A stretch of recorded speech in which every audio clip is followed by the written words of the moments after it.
o nosso Deus. Eu irei ler e peço que os irmãos me acompanhem assim na leitura. Disse Davi: resta ainda porventura alguém da casa de Saul, para que use eu de bondade para com ele por amor de Jonatas? Havia um servo na casa de Saul, cujo nome era Ziba. Chamaram-no que viesse a Davi. Perguntou-lhe o rei: és tu Ziba? Respondeu: eu mesmo, teu servo. Disse-lhe o rei: não há ainda alguém da casa de Saul, para que eu use eu de bondade de Deus para com ele? Então Ziba respondeu ao rei: ainda há um filho de Jonatas, aleijado de ambos os pés. E onde está? Perguntou-lhe o rei. Ziba lhe respondeu: está na casa de Maquir, filho de Amiel, em Lodebar. Então mandou o rei Davi trazê-lo de Lodebar, da casa de Maquir, filho de Amiel. Vindo Mefibosete, filho de Jonatas, filho de Saul, a Davi, inclinou-se, prostrando-se com o rosto em terra, disse-lhe Davi: Mefibosete? Ele disse: eis aqui teu servo. Então lhe disse Davi: não temas, porque usarei de bondade para contigo por amor de Jonatas, teu pai, e te restituirei todas as terras de Saul, teu pai, e tu comerás pão sempre à minha mesa. Então se inclinou e disse: quem é teu servo para teres olhado para um cão morto tal como eu? Chamou Davi a Ziba, servo de Saul, e lhe disse: tudo o que pertencia a Saul e toda a sua casa dei ao filho de teu senhor. Trabalharás, pois, a terra, tu e teus filhos e teus servos, e recolherás os frutos, para que a casa de teu senhor tenha pão que coma.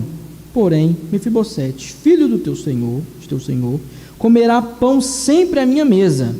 Tinha Ziba 15 filhos e 20 servos. Disse Ziba ao rei: segundo tudo quanto o meu senhor, o rei, manda seu servo, assim o fará. Comeu, pois, Mefibosete à mesa de Davi, como um dos filhos do rei. Tinha Mefibosete um filho pequeno, cujo nome era Mica. Todos quanto moravam em casa de Ziba eram servos de Mefibosete. Morava Mefibosete em Jerusalém, porquanto comia sempre à mesa do rei. Ele era coxo de ambos os pés. Vamos orar, meus irmãos. Soberano Deus e eterno Pai, graças te damos, ó Deus, porque é um privilégio que o Senhor concede aos irmãos santos e fiéis, a todos nós, poder no dia santo do Senhor louvar o teu nome com hinos, cânticos, ó Pai, e assim na leitura da tua palavra. E agora, ó Pai, nesse momento ápice, ó Deus, do culto, que é a pregação, a exposição da tua palavra, em temor e tremor, ó Deus, que o Senhor venha colocar os nossos corações, ó Deus, na disposição de não somente ouvir, mas como também praticar, atender às palavras ao qual o Senhor tem para nos falar. Que teu Santo Espírito, ó Deus, em poder, em graça, ó Deus, venha nos conduzir à melhor compreensão e exposição das Escrituras. Capacite-nos a todos nós, ó Deus. É que eu oro em nome de Jesus. Amém. Bom, meus irmãos, o texto que lemos essa noite é um texto muitas vezes mal visto, ou visto de maneira equivocada por algumas pessoas. Algumas pessoas, ao olharem para esse relato de Davi com Mefibosete, elas entendem que aqui o texto está falando de uma perspectiva terrena, algo que Deus vai conceder ao homem, aquele homem que estava desprezado, aquele homem que tinha perdido tudo, em que então ele iria recuperar os seus bens, em que então ele iria receber bens nessa terra. É nessa perspectiva que muitas pessoas olham esse texto. Muito obrigado, meu irmão. Tem até muitas canções que falam a respeito disso. Tem uma canção, um trecho que eu separei de uma canção que diz assim: se as circunstâncias da vida diz que não, e as lutas não te deixam enxergar sua vitória, se a tempestade da vida tenta te abater e o medo te faz duvidar de tudo aquilo que Deus te prometeu, o impossível se torna possível. Para o meu Deus, tudo que te prometeu vai se cumprir. Não se esqueça da história de Mefibosete, que mesmo aleijado e humilhado, foi lembrado pelo rei, sendo convidado para sentar à mesa, e teve seus bens devolvidos. Ele viu a glória de Deus. Ele viu a glória de Deus. Essa luta vai passar. Ele já determinou que seu momento é agora. Sua vitória ele já decretou. Levante suas mãos, porque o milagre já aconteceu. Hoje é dia da vitória. Creia e creia. Muitas pessoas leem a história de Mefibosete com essa perspectiva de uma vitória terrena, de um determinismo. Você pode determinar que sua vitória vai alcançar. É uma teologia da prosperidade. Só que na verdade o texto que lemos essa noite, ele vai o oposto disso. Ele não fala nada do aspecto central do homem, ele não aponta para o coração do homem. E de fato, ele vai apresentar uma perspectiva celeste, uma perspectiva redentiva.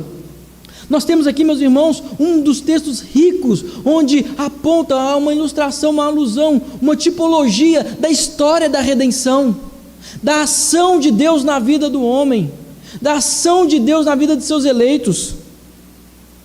Lembrando um pouco aqui sobre o contexto, meus irmãos, havia mais ou menos 17 anos que Davi tinha sido ungido por Samuel, depois de ter sido perseguido por Saul. Mas aqui agora no momento era de tranquilidade do reinado de Davi. Davi estava tranquilo. Então Davi se lembra da promessa, da aliança que ele fez com Jonatas, seu amigo.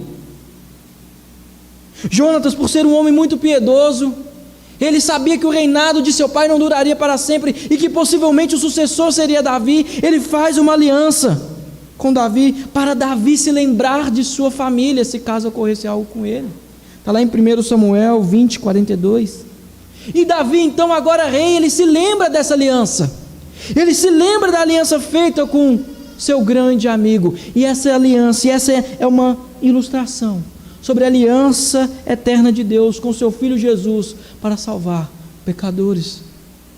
Nós vamos ver não somente em um momento, mas em vários momentos, o como a narrativa de Mefibosete com Davi, esse encontro, ele aponta para a história da redenção, ele aponta para a ação de Deus na vida do pecador. E esse será o tema nessa noite, a ação de Deus na vida do pecador. Segundo o texto, qual é a ação de Deus na vida do pecador? Em primeiro lugar, o pecador é chamado, do versículo 1 ao 5. Acompanhe comigo o versículo 1.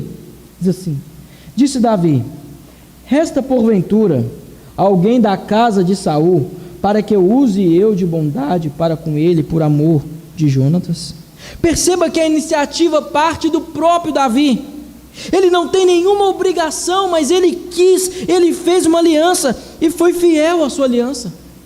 Não houve nenhum mérito, não houve obra nenhuma de Mefibosete que aponta para uma atitude de retribuição, como se Davi só usasse de bondade para com Mefibosete porque ele fez algo de bom. Não, pelo contrário, o avô de Mefibosete, Saul, foi um inimigo de Davi, perseguiu Davi muito tempo, e mesmo assim o rei quis usar de misericórdia para com o inimigo. Aqui já encontramos um aspecto na história da redenção, na ação de Deus na vida de pecadores. Essa história, meus irmãos, não está aqui por acaso. Não tem como ler esse primeiro versículo e não reparar as semelhanças que ocorreu conosco. Assim como Davi usou de misericórdia, de bondade com parentes de seu inimigo, Deus da mesma maneira agiu conosco. Éramos inimigos de Deus, éramos estranhos e inimigos, mas partiu do próprio Deus a atitude de nos chamar. Não é que nós queríamos a Deus, mas Ele foi até nós, Ele veio até nós. Não é nós que batemos na porta, é Ele que se chegou até nós. Estávamos distantes, mortos, e partiu do Senhor nos atrair, nos chamar. O Senhor usou de bondade. Perceba que no versículo 1, tanto no versículo 3, quando fala eu usarei de bondade, eu vou usar de bondade, essa palavra bondade, ela sempre está acompanhada da questão da fidelidade, misericórdia. Ela sempre tem um aspecto da aliança, ela sempre tem um aspecto de pactual. E não somente isso, no versículo 1, também no final, diz assim: por amor de Jonatas. A causa da bondade de Davi para com Mefibosete tem uma razão: a aliança de Davi com Jonatas. Esse também é a causa da nossa eleição, o amor de Deus pelo seu povo. Quantas vezes o Senhor já teve muitas causas, muitos motivos, razões para destruir o seu povo, mas não fez, por amor de seu nome. Mas sempre se lembrava da aliança feita com Abraão, com Isaac, com Jacó. Deus elegeu um povo desde o princípio e jamais desistiu dele, e jamais o abandonou, e jamais o desamparou. Deuteronômio 7, versículo 7 a 8 diz assim: não vos teve o Senhor afeição, nem vos escolheu, porque fosses mais numerosos do que qualquer povo, pois era o menor de todos os povos, mas porque o Senhor vos amava, e para guardar o juramento que fizera a vossos pais. O Senhor vos tirou com mão poderosa, e vos resgatou da casa da servidão, do poder de Faraó, rei do Egito.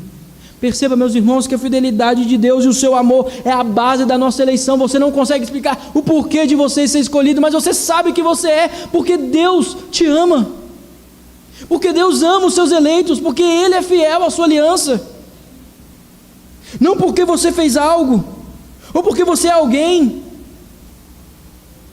Foi da vontade de Deus salvar pecadores, porque Deus quis usar de misericórdia para sim com seus inimigos e transformá-los em filhos. Versículo 2 continua dizendo assim: havia um servo na casa de Saul, cujo nome era Ziba. Chamaram que viesse a Davi e perguntou-lhe o rei: és tu Ziba? Respondeu: eu mesmo, teu servo. Meus irmãos, a informação que temos sobre Ziba não é nada boa, mas para frente a gente vai ver que Ziba, ele era totalmente egoísta, ele era uma pessoa avarenta, mas que no momento foi escolhido para ser o mensageiro do rei, para ser aquele que iria cumprir a missão que o rei colocou. Então Ziba se prontificou, e no versículo 3 diz assim: disse-lhe o rei: não há ainda alguém da casa de Saul para que use eu de bondade de Deus para com ele? Então Ziba respondeu ao rei: ainda há um filho de Jonatas, aleijado de ambos os pés. É interessante esse versículo. Por quê? Porque novamente Davi reforça o aspecto da bondade, o aspecto da aliança que ele fez, e por alguém que não merecia aquilo, mas ele reforça isso. E no final do versículo 3, se os irmãos puderem acompanhar e ver, o Ziba, ele dá uma informação muito importante a respeito de Mefibosete. Ele era aleijado de ambos os pés. E por que essa informação é preciosa? Por que isso é importante? Porque além de Davi ter que usar de misericórdia para com o inimigo, ele teria que usar de misericórdia para um deficiente, para um homem coxo. Ou seja, quando Davi fala: cadê? Aonde está esse filho? Ele é coxo, ele é aleijado de ambos os pés, ele não pode vir até você. Você vai ter que ir atrás dele. Você que vai ter que ir atrás dele. E outra coisa também, este homem, ele não pode ser útil ao seu reino. Ele é aleijado. Ele não pode lutar na guerra, não pode ir na frente de batalha, não pode levantar um escudo, não pode punhar uma espada. E outra coisa, Davi, esse homem também, ele não pode te servir na casa real. Ele não pode trazer um banquete, uma refeição, porque ele é aleijado de ambos os pés. Você quer mesmo, Davi, usar de bondade com este homem? E o versículo 4 é muito importante, porque olha o que diz o versículo 4: e onde está? Perguntou-lhe o rei. Ziba lhe respondeu. A resposta de Davi é interessante, por quê? Porque ele tem informação: este homem vai te dar trabalho. Você quer usar de misericórdia para com um homem aleijado, ele vai te dar trabalho. Ele é um homem dependente, ele precisa de ajuda. Mas Davi, ele, ao invés de ele falar procure outro, ele diz: aonde está? Eu quero ver este homem, eu quero usar de bondade com este homem. E não somente saber que existe este homem, mas em que lugar ele mora, aonde ele mora. E no versículo 4, parte B, é a resposta do local aonde Mefibosete mora. Diz assim: está na casa de Maquir, filho de Amiel, em Lodebar. Esse lugar, meus irmãos, esse local, Lodebar, é um lugar muito interessante. Por quê? Porque é um péssimo local para se morar. Lodebar, meus irmãos, significa um lugar sem pasto. Lodebar significa um lugar horrível, sem frutos, seco, um lugar árido, um lugar onde pessoas desprezadas moravam. Ou seja, Davi tinha aqui mais um motivo para esquecer essa história de aliança. para esquecer essa história de bondade, porque além de coxo, porque além de aleijado de ambos os pés, esse homem ainda morava em Lodebar. Esse homem ainda morava em Lodebar. E o texto continua dizendo assim, versículo 5: então mandou Davi trazer de Lodebar. Então mandou o rei trazê-lo de Lodebar, da casa de filho de Maquir. Não, da casa de Maquir, filho de Amiel. Vindo Mefibosete, filho de Jonatas, filho de Saul, a Davi, inclinou-se, prostrando-se com o rosto em terra, disse: Mefibosete, ele disse: eis aqui o teu servo. Novamente, meus irmãos, Davi tinha todos os motivos para não correr atrás deste homem. Ele era um homem aleijado de ambos os pés. Era um homem que não poderia oferecer nada de bom para Davi. Mas Davi manda buscá-lo. Davi manda ir até ele. Davi manda que venha e traga ele para o reino. E é assim que o Senhor faz, quando o Senhor chama pecadores. Ele manda pecadores. Ele vai atrás dos pecadores, dos seus eleitos. Ele atrai. Eles não estavam procurando. Mefibosete não está procurando Davi, mas Davi vai atrás. Davi vê a condição de Mefibosete, ele poderia totalmente desprezar aquele homem. Ele não tinha condição nenhuma, mas assim é o chamado, assim é a graça de Deus. É interessante, meus irmãos, porque uma das reações mais culturais comum, quando o rei assume o reino, é mandar matar todos os herdeiros do reino anterior. Isso podemos ver em muitos filmes aí. Assim que a pessoa assume o reino, os filhos do reinado anterior somem, fogem, ou se não, manda matar. Por quê? Porque havia um medo, um temor de se tornar um motim, de haver uma rebelião, ou algo dessa maneira. Ou seja, a atitude aqui mais coerente, mais comum, seria matar Mefibosete, e não salvá-lo, e não ajudá-lo. Mas não, Davi fez ao contrário, ele usa de misericórdia. Ele não dá aquilo que Mefibosete merecia, e isso é misericórdia. E todos nós, meus irmãos, somos como Mefibosetes, pecadores, coxos. Viemos de um lugar ruim, podre, mas somos resgatados desse lugar. O Senhor nos amou quando ainda não éramos pecadores. Deus agiu com misericórdia, pois merecíamos a ira de Deus. O Senhor deveria descarregar sua ira sobre nós, porque pecamos, desobedecemos, fomos rebeldes. Mas só que o Senhor faz ao contrário. O Senhor não nos deu o que merecíamos, pelo contrário, usou de misericórdia para conosco e nos chamou. Um chamado eficaz, um chamado verdadeiro. Como diz Agostinho de maneira poética: tu me chamaste e o teu grito rompeu minha surdez. E aqui, meus irmãos, vale ressaltar os dois aspectos do chamado. Temos aquele chamado externo, a qual é feito para todos os homens quando a palavra é anunciada. Mas temos também aquele chamado interno, que só é feito ao coração do eleito, do escolhido em Cristo, e que esse jamais pode ser recusado, não de maneira forçada, porque o Senhor não somente chama, como Ele também cativa os corações dos eleitos. Os eleitos vêm em amor, os eleitos vêm em alegria. É um chamado do Criador, um chamado do Pai, e esse só ocorre por meio do Espírito Santo. Como diz João: todo aquele que o Pai me der, esse virá a mim, e o que vem a mim de modo nenhum lançarei fora. Porque eu desci do céu não para fazer minha própria vontade, e sim a vontade daquele que me enviou. Thomas Watson, meus irmãos, um puritano do século 17, ao falar sobre o chamado eficaz, ele faz uma ilustração bem interessante. Ele diz assim: Deus cavalga triunfantemente na carruagem de seu evangelho, ninguém pode ficar em seu caminho. Ele faz os olhos cegos enxergarem, o coração de pedra sangrar. Se Deus decide chamar um homem, nada pode ficar no caminho para impedir. As dificuldades se dissipam, os poderes do inferno se dispersam. Quem jamais resistiu à sua vontade? Deus arromba as portas de bronze e quebrou as trancas de ferro. Quando o Senhor toca o coração de um homem pelo seu Espírito, todas as vãs imaginações caem por terra, e a fortaleza real da vontade se rende a Deus. É isso que ocorreu conosco. O Pai nos chamou, nossos ouvidos se abriram, a surdez que havia em nós decorrente do pecado agora dá lugar para ouvir a voz doce e suave do nosso Senhor. E o mesmo Deus, meus irmãos, que chama, é o mesmo Deus que perdoa. Por isso que a ação de Deus na vida do pecador, em primeiro lugar, ele é chamado, em segundo lugar, ele é perdoado.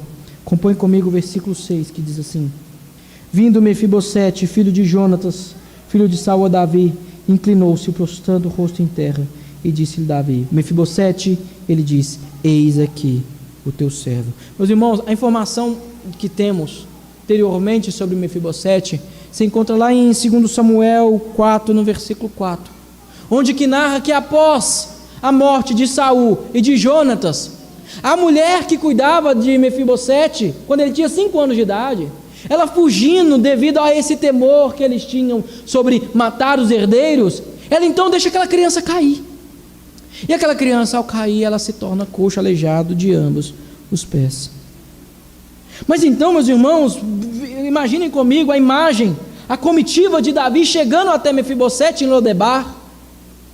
Então ouve-se o barulho da carruagem, então ouve-se a carruagem chegando, e Mefibosete naquele lugar desprezado, onde ninguém gostaria de morar, chega então a carruagem real.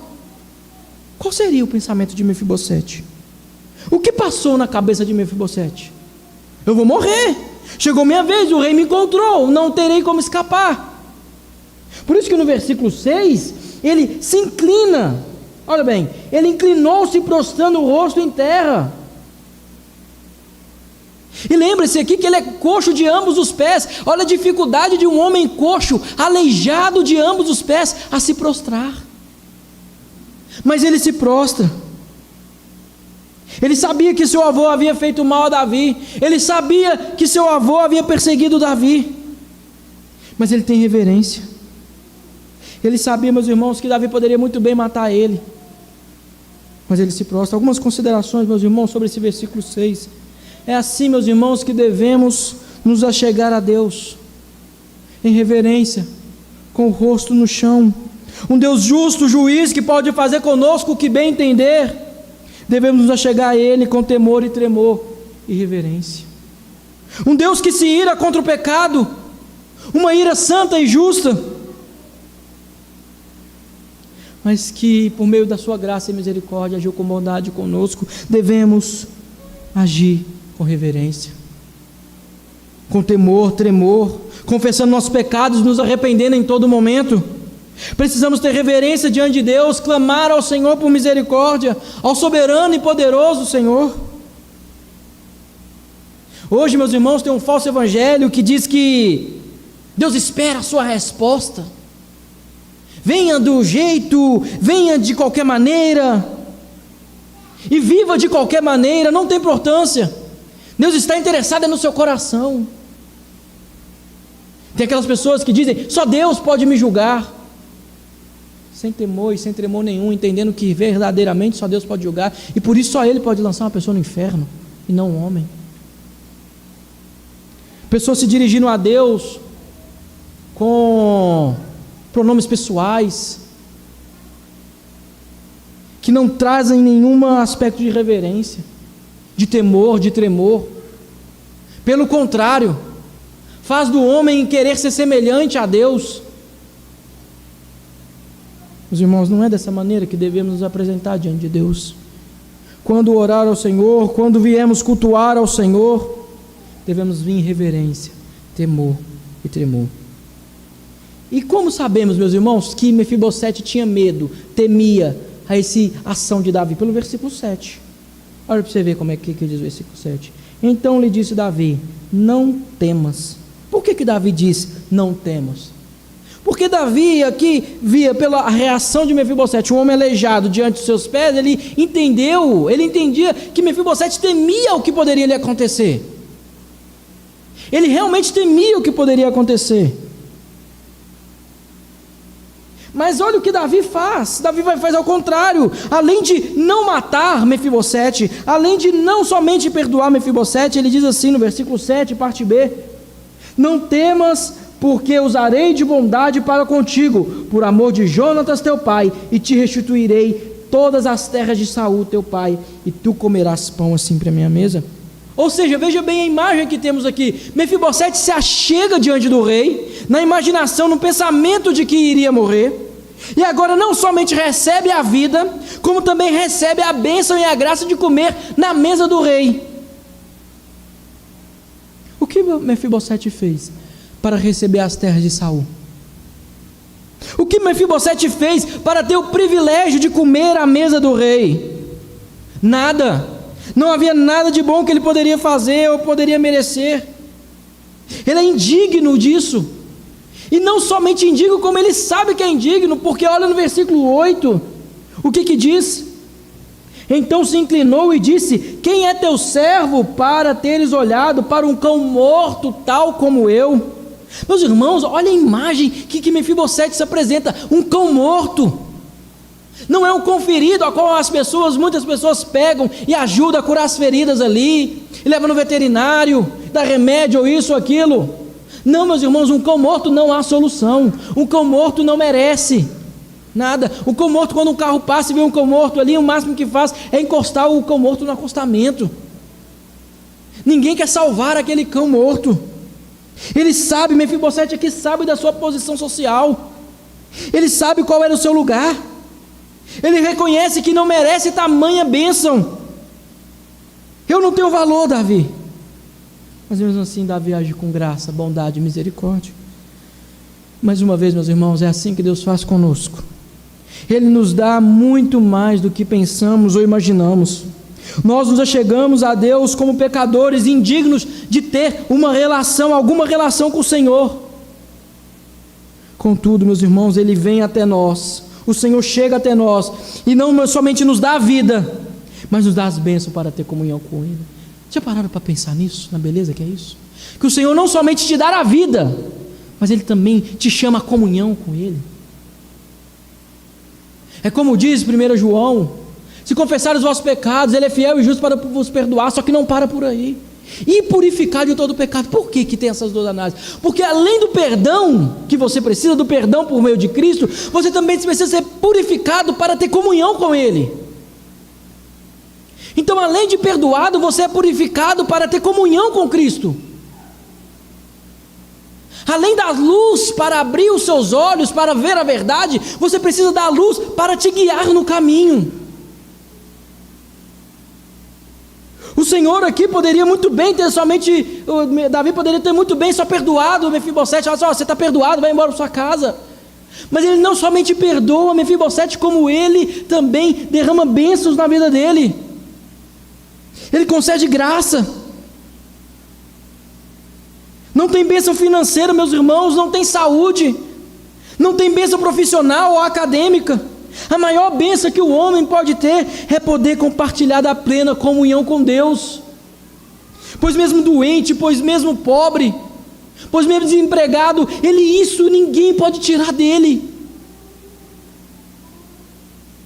Olha a convicção de Mefibosete, meus irmãos: eu sou como um cão morto.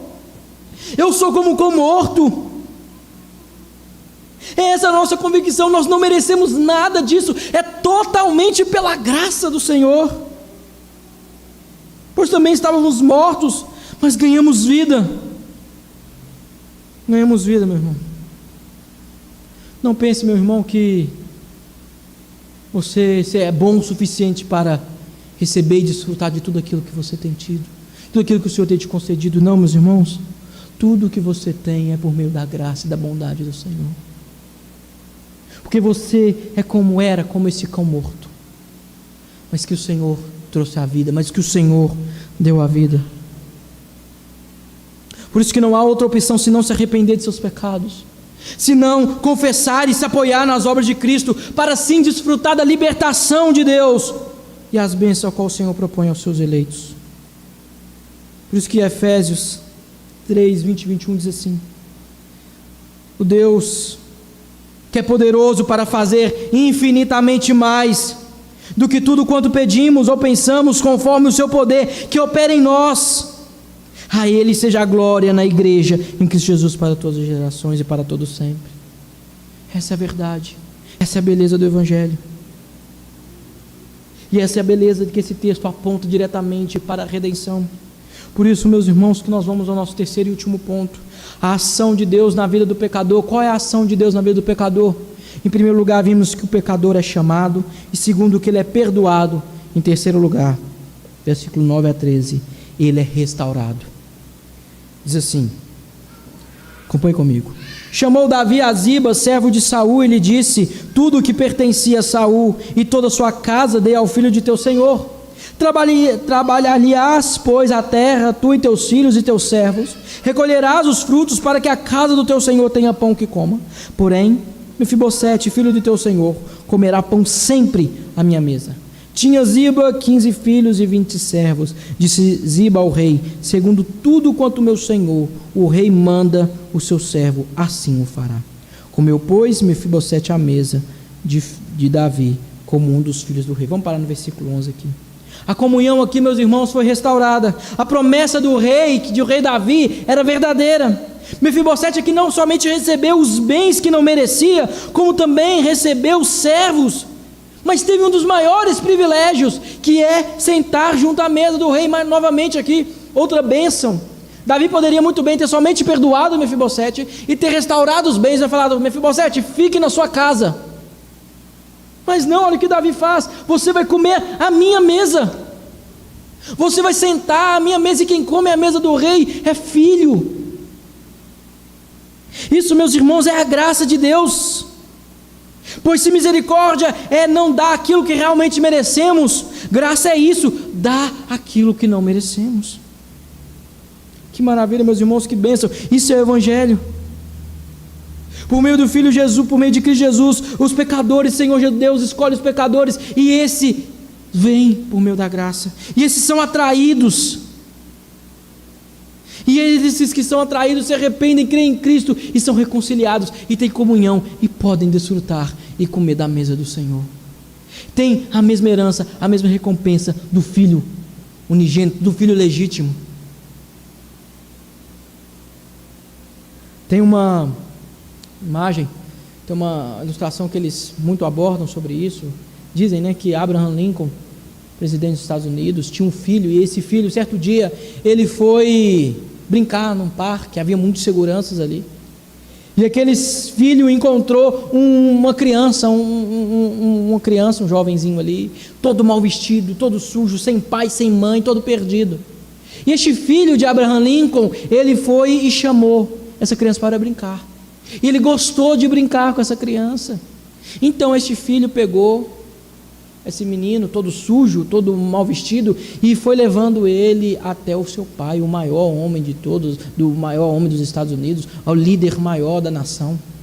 E ele foi passando por aquele segurança, ninguém falava nada. Quando chegou diante de Abraham Lincoln, ele apresentou: esse é meu amigo. Abraham Lincoln perguntou: você tem pai? Você tem pai? O menino falou que não. Então Abraham Lincoln decide adotar aquele menino, e faz daquele menino filho, e põe aquele menino para comer a mesa dele, a mesa do presidente. Ou seja, dias atrás aquele menino estava desprezado, agora ele era filho. Agora aqueles seguranças estavam à disposição daquele menino. Ele não poderia ser chamado mais de bastardo, ele agora deveria ser chamado de filho. É isso que o Senhor fez conosco. Não somos mais bastardos, somos filhos comprados pelo preço de sangue, reconciliados. Podemos comer na mesa, desfrutar das bênçãos de Deus, porque o Senhor é fiel, não por nós, mas pelo Senhor, pela fidelidade de Deus. Essa é a restauração que o texto aponta. E a restauração também não afeta somente a vida de Mefibosete, mas olha que interessante o versículo 12, aonde que abrange a restauração.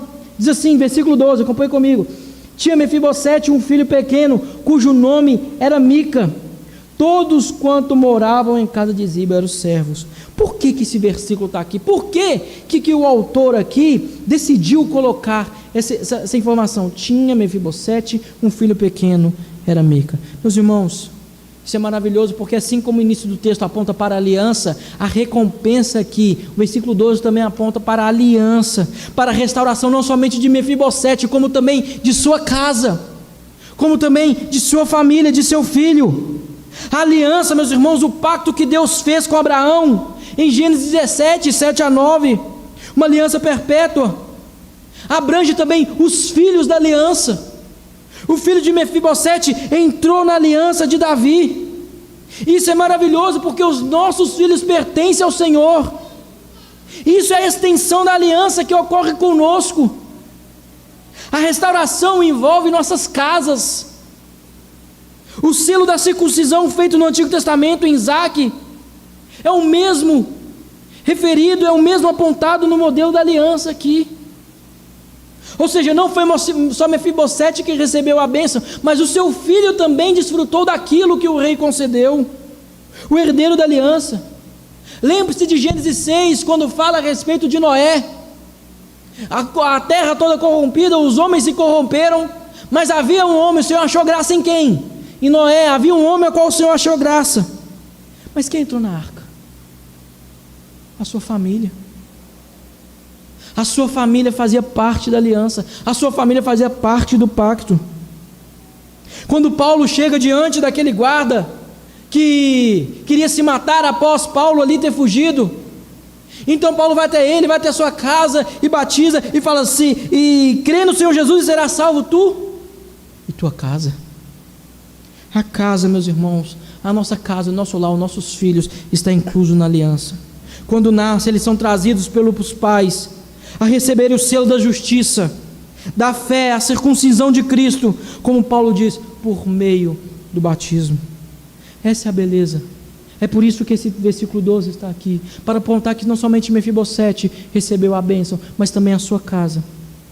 E no versículo 13 também tem algo muito enfático aqui, que é, o versículo diz assim, primeira parte: morava Mefibosete em Jerusalém.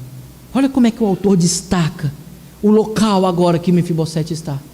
Antes, onde é que ele morava? Lodebar, um lugar árido, um lugar seco, um lugar que ninguém queria morar. Agora o autor destaca: morava Mefibosete em Jerusalém. Ele não pertence mais a Lodebar. Ele não é alguém mais que vive em Lodebar. Lodebar ficou para trás. Não tem como, meus irmãos, querer viver em Lodebar, estar o final de semana em Jerusalém. Não tem como, meus irmãos, querer comer em Jerusalém, se alimentar em Jerusalém, mas viver uma vida em Lodebar. Viver uma vida em Lodebar. Perceba que aqui há uma mudança total. É Jerusalém. Ele foi liberto. A gente foi liberto, nós somos libertos do império das trevas para o império, para o reino do Filho do seu amor. Não tem como mais viver nas trevas. Não tem como conciliar mais trevas com luz. Não tem como mais conciliar Lodebar com Jerusalém. Ou você mora em Lodebar e vive uma vida em Lodebar, ou vive permanentemente em Jerusalém. Não pense que você pode desfrutar da mesa do Senhor, da comunhão com o Senhor, vivendo ainda nas trevas, tendo comunhão com as trevas. De maneira nenhuma. Não há como você viver em Jerusalém, comer com o rei, mas durante sua vida, durante sua semana, viver em Lodebar, ou no pior lugar do que isso. Deixe Lodebar, fuja de Lodebar. Aquilo ficou no passado. Para encerrarmos, meus irmãos, versículo 13, último versículo, diz assim: morava Mefibosete em Jerusalém, porquanto comia sempre à mesa do rei. Ele era coxo de ambos os pés. Olha que interessante, porque porquanto comia sempre à mesa do rei.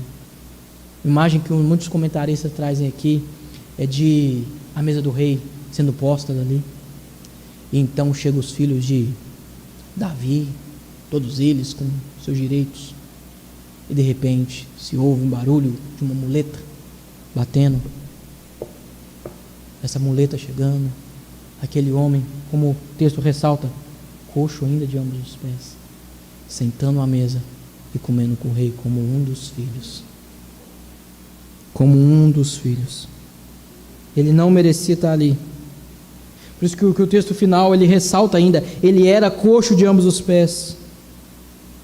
E assim também somos nós. Por mais que ainda sentamos à mesa do rei, por mais que aqui nesta terra estamos na mesa do rei, temos a comunhão de desfrutar a santa ceia do Senhor e as bênçãos ao qual o Senhor nos concede, ainda somos coxos de ambos os pés. Ainda lutamos contra o pecado. Ainda não fomos totalmente livres do pecado.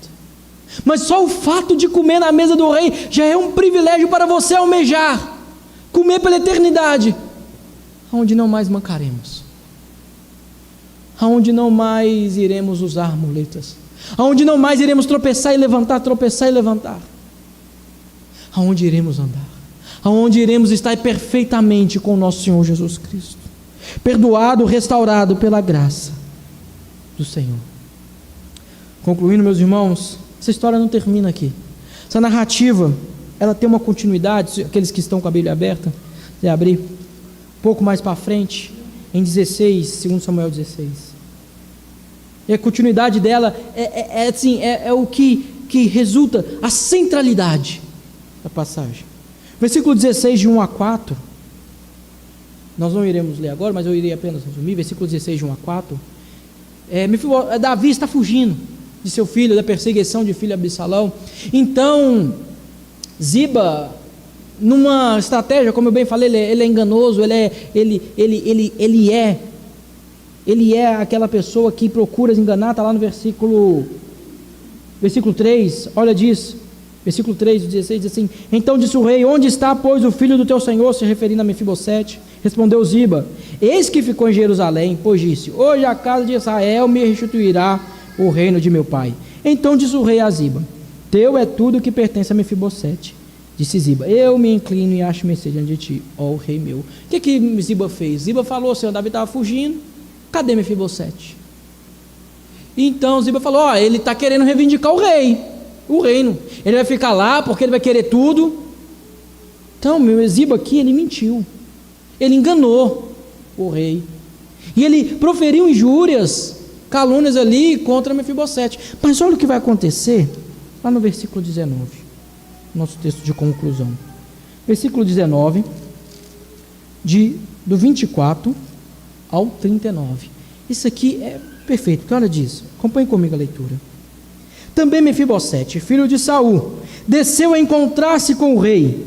Não tinha tratado dos pés, nem espontado a barba, nem lavado as vestes, desde o dia em que o rei saíra, até o dia em que voltou em paz. Tendo ele chegado a Jerusalém, a encontrar-se com o rei, este lhe disse: por que não foste comigo, Mefibosete? Lembre-se que Davi tem em mente ali o que disse Ziba.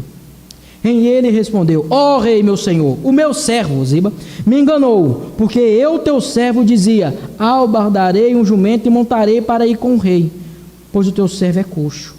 Demais disso, ele falsamente me acusou a mim, teu servo, diante do rei meu senhor. Porém o rei meu senhor é como um anjo de Deus. Faze, pois, o que melhor te parecer. Porque toda a casa de meu pai não era senão de homens dignos de morte diante do rei. Meu senhor, contudo, puseste o teu servo entre os que comem a tua mesa. Que direito, pois, tenho eu de clamar ao rei? Respondeu-lhe o rei: porque ainda falas de teus negócios, resolva que partas com Ziba a terra. Olha o que diz o versículo 31. Disse Mefibosete ao rei: fique ele muito embora com tudo, pois já voltou o rei, meu senhor, em paz. Veja bem, meus irmãos, aqui Mefibosete poderia questionar o seu direito. Olha, rei, o Ziba mentiu, Ziba me enganou, Ziba pegou minhas coisas, meus bens materiais. Mas veja, meus irmãos, que Mefibosete não está interessado em bens materiais.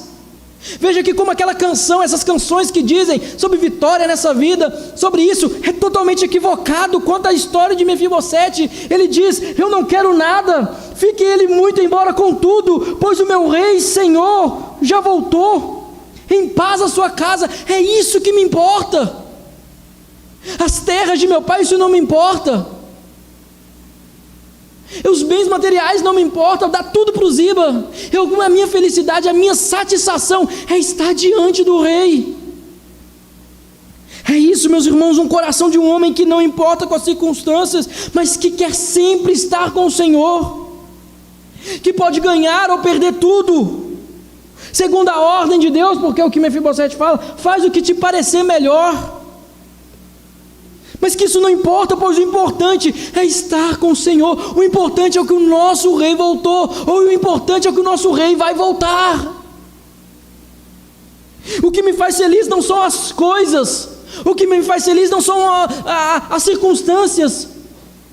O que me faz feliz não é saber se vão acabar a pandemia ou continuar a pandemia, ou se eu vou estar com saúde hoje ou amanhã não estarei, ou se eu vou ter um carro daqui a um ano, se eu vou ter família, se eu vou ter isso, se eu vou casar ou não. Não, a nossa satisfação deve estar somente, unicamente firmada em nosso Senhor, ainda que venhamos perder tudo.